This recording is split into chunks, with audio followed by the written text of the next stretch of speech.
Olá, o meu nome é Karen e se você trabalha numa startup ou é dono de uma startup, fica até o final dessa apresentação. Para iniciar meu tema, vou te fazer duas perguntas. A primeira, como você avalia o gerenciamento de incidentes do produto na sua startup? E como é que você classifica o gerenciamento de problemas que ocorrem no seu produto? Pois então, eu fiz uma pesquisa com 20 participantes de startups, entre eles founders e co-founders, e as respostas que obtive foram as seguintes. Sobre o gerenciamento de incidentes, 20% responderam que não existe o processo. Um pouco mais da metade responderam que existe o processo implementado, mas não é muito bem definido. E apenas 25% disseram que não estão no caminho certo. Já para a pergunta sobre gerenciamento de problemas, que tem por objetivo encontrar a causa raiz de um ou mais incidentes, obtive as respostas bem aproximadas da questão anterior. 25% responderam que não existe o processo, 55% disseram existir o processo, porém é tratado dentro do gerenciamento de incidentes, e o restante 20% responderam ter o processo e que está muito bem definido. Mesmo diante desse cenário, 95% responderam considerar super importante ambos os processos para suas startups. Quem nunca ouviu? Tal incidente virou problema. Agora ele é muito crítico. A gente precisa aplicar uma emergencial. Vamos mobilizar a equipe, vamos montar um war room e por aí vai. Vale lembrar que problemas causam incidentes e não o contrário. Vou exemplificar esses conceitos usando uma analogia bem simples e prática. Imagine que, na rodovia próxima à sua cidade, um boi entra na pista. Por se tratar de um evento inesperado, podemos dizer que temos um incidente e que alguém precisa tirar o boi da pista para restabelecer as condições normais dela. Isso é atuar no incidente, é tirar o boi da pista. Porém, alguém também precisa garantir que este ou outros não parem novamente no meio da pista. É a análise do porquê o boi foi parar no meio da pista que irá identificar a causa raiz do incidente. Após esclarecer o problema, ações poderão ser tomadas para reduzir a probabilidade de recorrência deste mesmo evento ou até mesmo para que ele nunca mais volte a acontecer. Chega a ser um tanto óbvio que nenhuma empresa, seja ela de grande, médio ou pequeno porte, quer viver nesse ambiente de caos, onde os incidentes são recorrentes, a comunicação é falha, a produtividade é baixa e a briga sobre quem é o responsável do que gera um estresse generalizado. E se você se familiarizou com essas respostas ou quer conhecer uma proposta de como melhorar a comunicação na sua equipe e ter uma melhor visibilidade do seu projeto, te convido a experimentar uma gestão destes processos junto ao seu desenvolvimento do produto e dessa forma melhorar a qualidade de suas entregas. Quer saber como? O Kanban já está bem difundido em times que trabalham com metodologias ágeis. É uma ferramenta para gerenciar as tarefas de um projeto ou produto de modo visual. Com isso, você consegue identificar os gargalos e olhar a fluidez do seu processo. E o que proponho é combinar o fluxo da gestão de incidentes, mais a gestão de problemas, mais a gestão do desenvolvimento do produto. Este é o objetivo desta apresentação.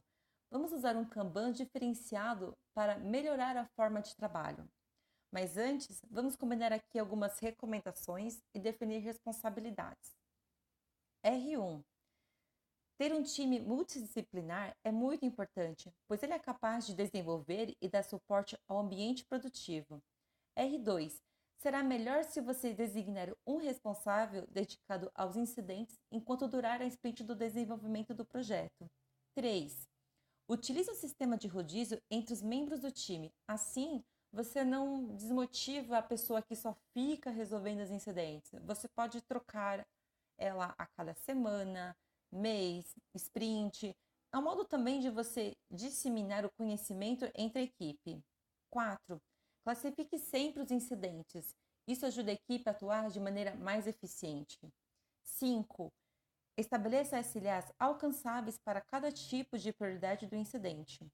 6. Estabeleça uma porcentagem do tempo que é destinado ao desenvolvimento do projeto para atender também a análise da causa raiz dos incidentes. Essa reserva técnica vai te ajudar também a diminuir seu backlog de débitos técnicos. 7. Estabeleça limite das atividades, as mais popularmente conhecidas como Work in Progress. Isso vale tanto para os testes, para o desenvolvimento, para a análise da causa raiz e para a atuação em incidentes. 11. Quando ocorrer um incidente de alta prioridade, P1, por exemplo, após a resolução dele, atue na análise da causa raiz. Pela magnitude de seu impacto, é muito importante que a equipe de TI encontre a solução que irá erradicar de vez o incidente. 12. A categorização dos incidentes deve ser realizada pelo Product Owner, assim como também fica de responsabilidade do PO decidir se criar ou não o item da análise da causa raiz durante a sprint vigente. Classificação dos incidentes. Usando exemplos do aplicativo WhatsApp, temos um incidente de alta prioridade, que pode ser o WhatsApp está fora do ar. Eu não abro o aplicativo, ele dá crash. Isso impacta milhares, milhões de usuários e traz prejuízos bem significantes para a empresa. Uma média prioridade seria: o WhatsApp está com erro na chamada de vídeo. Esse incidente vai deixar, no mínimo, o usuário inconformado, concorda? Mas ele consegue contornar. Baixa prioridade, exemplo, a indisponibilidade de um ou mais emojis específicos.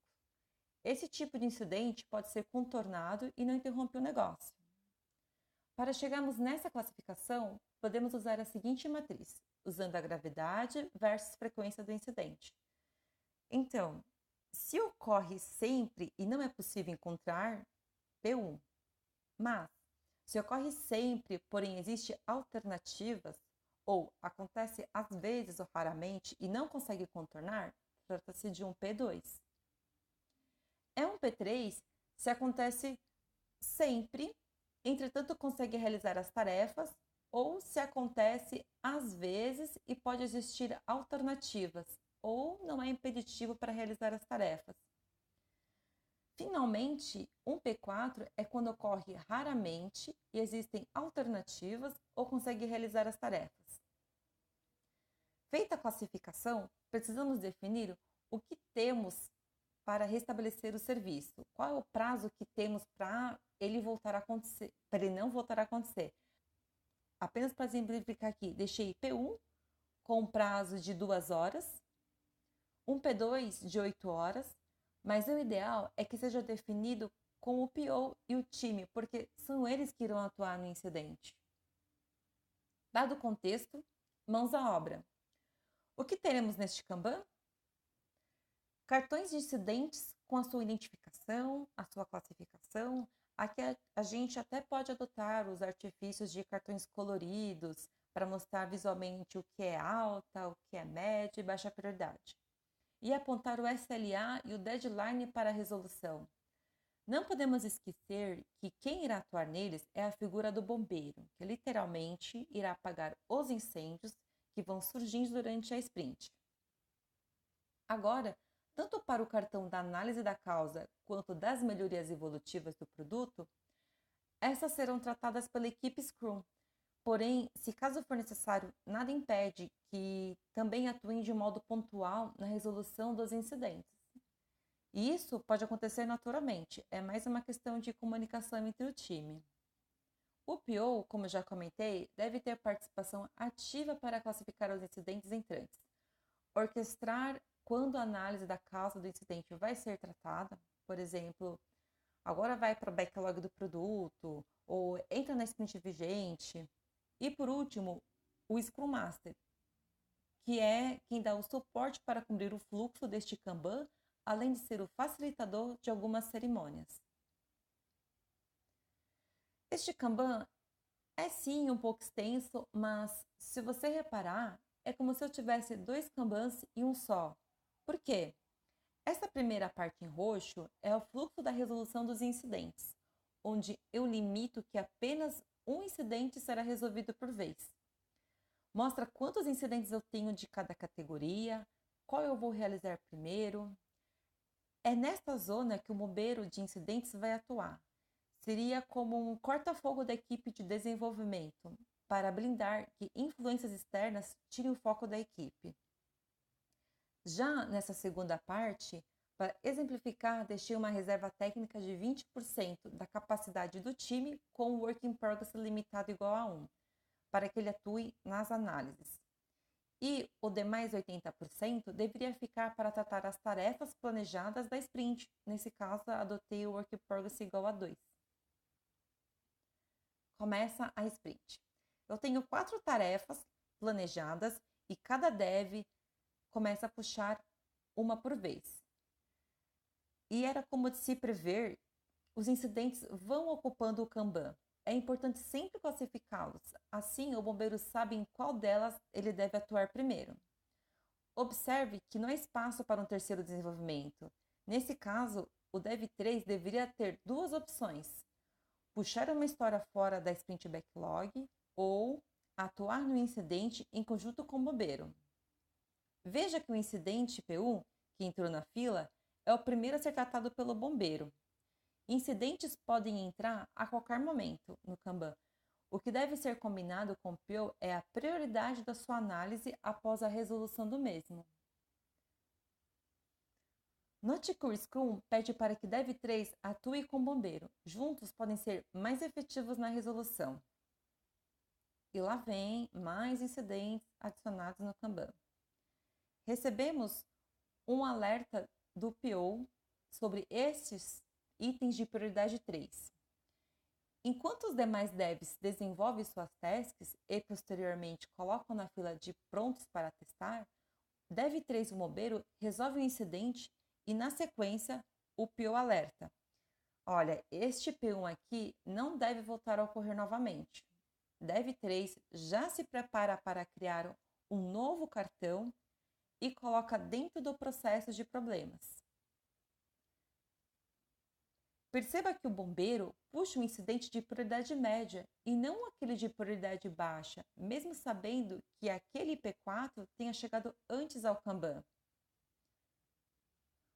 Quando um dev se encontra ocioso, ele busca ajudar seus pares. Este é o modo de iniciar e finalizar as tarefas. É bem comum uma equipe sair começando um pouco de cada vez e no final não terminar nada.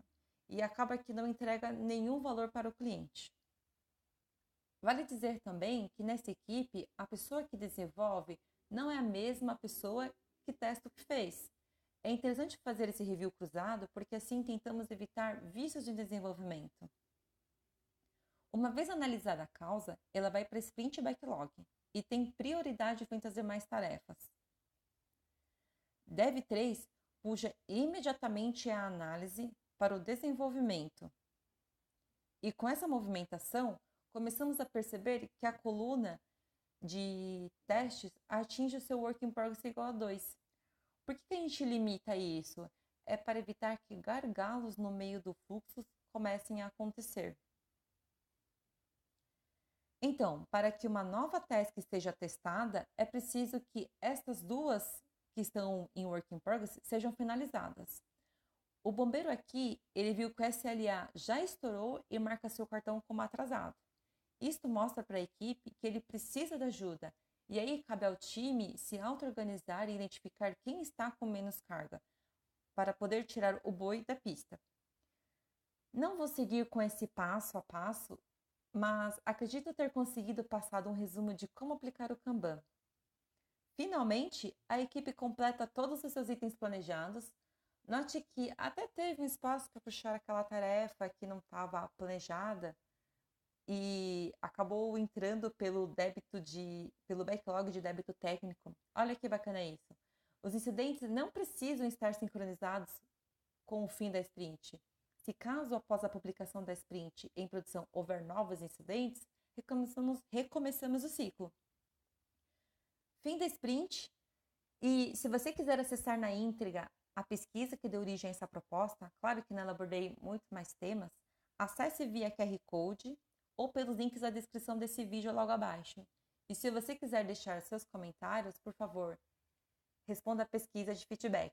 Muito obrigada pela sua atenção.